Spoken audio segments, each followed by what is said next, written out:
हरे कृष्णा। आज भक्तजनों, हम आध्यात्मिक ज्ञान की आवश्यकता के बारे में चर्चा करेंगे। आध्यात्मिक ज्ञान की क्या आवश्यकता है? क्या बिना आध्यात्मिक ज्ञान के भी हम जीवन व्यतीत कर सकते हैं? क्या आध्यात्मिक ज्ञान हमारे जीवन को सफल, सुगम और आनंददायक बना सकता है? इन महत्वपूर्ण प्रश्नों पर आज हमारी सत्संग होगी। तो भक्तगणों, पहले मैं प्रश्न करता हूँ, आपके सामने रखता हूँ प्रश्न कि आध्यात्मिकता क्या है।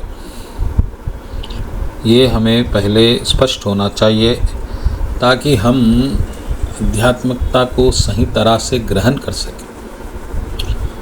अभी तक आध्यात्मिकता का कुछ ऐसी छवि है कि कुछ साधु बन जाना, कुछ संसार छोड़ देना और कुछ वस्त्र बदल लेना, ऐसी छवि है। लेकिन क्या ये वास्तव में आध्यात्मिकता है? और आध्यात्मिकता का हमारे जीवन में क्या स्थान है, क्या उपयोगिता है, इसको हम विशेष रूप से समझने की प्रयत्न करेंगे। तो पहला प्रश्न आ रहा है कि आध्यात्मिकता क्या है?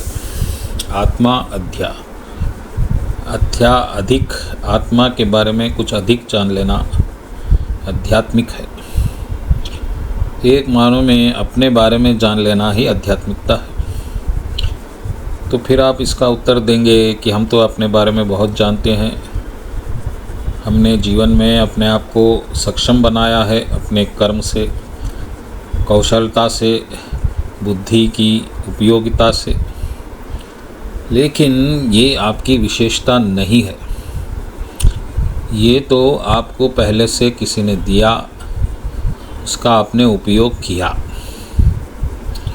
जैसा कि आपको विशेष सुंदर चेहरा मिला, विशेष बुद्धि मिली, तो आपने जीवन में विशेष स्थान पा लिया। अगर इसके विपरीत कुछ होता तो शायद आप विशेष स्थान नहीं पाते और फिर आप शायद सुंदर ना होते, शायद एक आपका, क्योंकि बुद्धि आपकी विशेष साधारण बुद्धि थी, तो आप शायद साधारण भी रह जाते। तो ये जो मिलना, ये सब जो है, कुछ ऐसी बातें हैं जो आपके बस में नहीं है। आप खुद नहीं जानते कि आपका जन्म कैसे हुआ, आप किस तरह से गर्भ में आ गए। आपको आपकी मन, बुद्धि, इंद्रियां और आपका चेहरा, सुंदरता किस आधार पर मिली है। लेकिन उसी आधार पर आप अपना अस्तित्व बना रहे हैं। तो ये बड़ा विचित्र बात है और बड़ी खतरनाक भी है, क्योंकि ये जिनके आधार पर आप बना रहे हैं वो तो आपका है ही नहीं, वो तो आपको दिया गया है। अगर आपको भ्रष्ट बुद्धि दी जाती तो आप शायद भ्रष्ट होते, और अगर अच्छी सद्बुद्धि दी जाती तो आप सत्पुरुष होते। तो ये किसी के देने से आप कुछ बन रहे हैं, तो वो तो आपका अस्तित्व नहीं है। इस बात को ध्यान दीजिएगा। जो आपका वास्तविक, आपका स्वभाव है, आपकी वास्तविक प्रकृति है, वही आप है। तो अगर आप मन, बुद्धि, इंद्रियां, शरीर ना हो तो क्या आपका कोई अस्तित्व नहीं है? ये पहला प्रश्न आएगा। और दूसरा, अगर आपका ये अस्तित्व नहीं है तो फिर आपको ये क्यों दिया गया है? आपने उसे किस तरह से पा लिया? ये भी बड़ा प्रश्न है। तो भक्तगणों, अब हम इन बातों पर विशेष ध्यान देंगे कि आखिर क्यों हमको ये शरीर मिला और क्यों हम उस शरीर, मन, बुद्धि के अनुसार ही अपना कार्य कर सकते हैं, उसके क्षेत्र से हम आगे नहीं जा सकते। इन सब प्रश्नों के उत्तर मैं आपको दूंगा। अगर आप अध्यात्म में रुचि रखते हैं तो इस बात का ध्यान रखिएगा।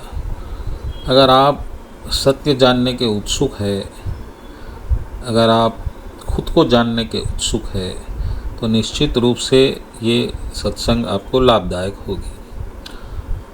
अगर आपने जीवन में समझौता कर लिया है कि जो मिल गया वह इसमें गुजारना है, सुख भोगना है, दुख भोगना है, तो फिर ये ज्ञान आपके लिए अनावश्यक है, कोई उपयोग इसका नहीं है। तो ठीक है, पहला प्रश्न हमारा है कि आपको शरीर कैसे मिला, किसने दिया।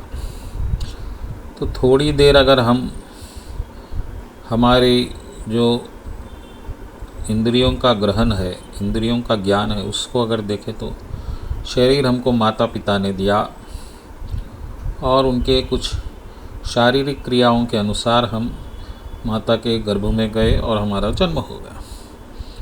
लेकिन भक्तगणों, जब शारीरिक क्रिया हुई है तो उन्होंने कोई विशेष आपके लिए चिंतन नहीं किया था कि आप ही आएंगे, आप ही की तरह बेटा या बेटी होगी या जो भी होगा। वो तो एक अकमास्थ एक संयोग से वो कुछ कण मिल गए और आप शरीर रूप में प्रकट हो गए। तो इसमें उनका कोई विशेष योगदान और वो क्रिया उन्होंने जी की, वो आपके लिए नहीं, उनके आनंद के लिए की। तो फिर जब उन्होंने आपकी उत्पत्ति, आपके प्रागट्य के लिए कुछ किया ही नहीं है, तो फिर आप उनके लिए उत्तरदायी कैसे हो सकते हैं। तो आपको फिर वो कारण को खोजना होगा जिन्होंने ये पहले तो ये प्रथा बनाई, ये व्यवहार बनाया कि अगर कोई शारीरिक क्रिया इस तरह से करेगा तो आप गर्भ में जाएंगे। तो फिर आपको इसके लिए हमारे शास्त्र, वेद या जो भी हमारे पास ज्ञान है उसका आधार लेना होगा। तो उसका आधार यही है, अगर इतिहास आप देखेंगे तो हमारे पास वेद है, पुराण है, बाइबल है, कुरान है, सूर्य बुद्धा के निर्वाणा, कुछ ग्रंथ हमारे पास है जो भौतिक शरीर के बनने के कारण को बताते हैं। तो सबसे सुंदर कारण, सबसे सुंदर पुस्तक जो सबका सारांश भगवत गीता है, अगर उसको हम ले लें आधार के तौर पे, तो गीता ये बताती है 7वें श्लोक में कि मन, बुद्धि, अहंकार, जल, वायु, अग्नि, आकाश, ये जो है प्रभु के शक्तियाँ हैं, प्रकृति है, भिन्न प्रकृति के नाम से भगवान ने कहा है। तो प्रकृति ये भिन्न है, भगवान की है, लेकिन हमको दी गई है और उसी की क्रिया से ये सब उत्पत्ति हो रही है। तो एक मानव में